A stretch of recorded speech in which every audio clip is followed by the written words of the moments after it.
झारखंड का दूसरा और तीसरा ग्राम न्यायालय रांची जिले के मांदर ब्लॉक और जमशेदपुर के बहरागोड़ा में खुल गया है। राज्य का पहला ग्राम न्यायालय कोडरमा जिले के तिलैया में 27 फरवरी 2016 को शुरू हुआ था। मांदर में राज्य के दूसरे ग्राम न्यायालय का उद्घाटन चीफ जस्टिस विद्युत रंजन शांगी ने किए। वहीं बहरागोड़ा में तीसरे ग्राम न्यायालय का उद्घाटन झालसा के कार्यपालक अध्यक्ष जस्टिस सुजीत नारायण प्रसाद ने बीते रविवार को किया। इस प्रकार राज्य में अब 3 ग्राम न्यायालय हो गए हैं। प्रदेश में इस तरह के 6 ग्राम न्यायालय खोले जाने हैं। आइए जानते हैं कि क्या है ग्राम न्यायालय। ग्राम न्यायालय में 25,000 रुपए तक के दीवानी मामले और छोटे मोटे समन ट्रायल जैसे आपराधिक मामलों की सुनवाई होती है। ग्राम न्यायालय की शुरुआत होने के बाद मांडर प्रखंड के 19 पंचायतों के उक्त मामलों की सुनवाई होगी। ग्राम न्यायालय के पीछे यह सोच है कि दूर दराज के ग्रामीणों को छोटे मामलों की सुनवाई के लिए सिविल कोर्ट न आना पड़े। ग्राम न्यायालय खोलने का मकसद लोगों को स्थानीय स्तर पर ही न्याय दिलाने का है। इससे बड़ी अदालतों का बोझ भी कम होगा।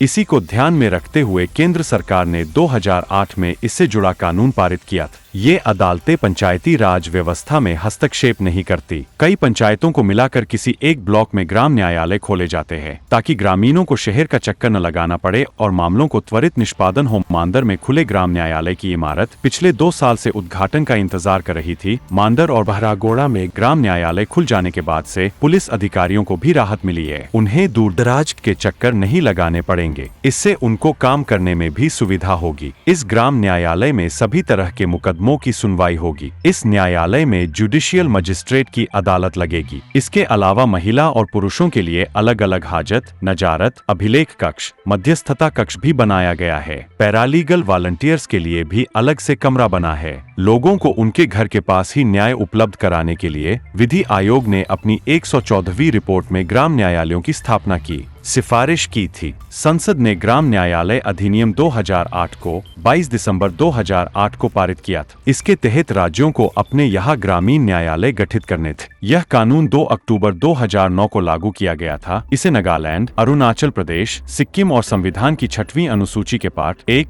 2, 2B और 3 में दिए असम, मेघालय, त्रिपुरा और मिजोरम के जनजातीय इलाकों को छोड़कर पूरे देश में लागू किया जाना था। इन ग्राम न्यायालयों को ग्राम पंचायत स्तर पर या कई ग्राम पंचायतों के स्तर पर स्थापित किया जाना है। न्यायाधीश इन ग्राम न्यायालय में जाकर सुनवाई करेंगे और फैसला सुनाएंगे। ये ग्राम न्यायालय आपराधिक मामलों, दीवानी मुकदमों, दावों या विवादों की सुनवाई करेंगे। ये मामले इस कानून की पहली अनुसूची और दूसरी अनुसूची में दिए गए हैं। इन अदालतों में विवादों का निपटारा जहां तक संभव हो पक्षों के बीच आपसी सहमति से होगा। एक रिपोर्ट के मुताबिक सबसे अधिक 113 ग्राम न्यायालय उत्तर प्रदेश में खोले गए हैं, लेकिन इनमें से केवल 92 ही काम कर रहे हैं। इस मामले में सबसे आगे मध्य प्रदेश है। वहां 89 ग्राम न्यायालय खोले गए हैं और सभी काम भी कर रहे हैं। भारत सरकार के कानून मंत्रालय की वेबसाइट के मुताबिक देश में अब तक 481 ग्राम न्यायालय खोले गए हैं, लेकिन अभी केवल 309 ग्राम न्यायालय की काम कर रहे हैं। इन न्यायालयों की स्थापना पर अब तक 83.40 करोड़ रुपए खर्च किए गए हैं। देखा जाए तो ये ग्रामीण न्यायालय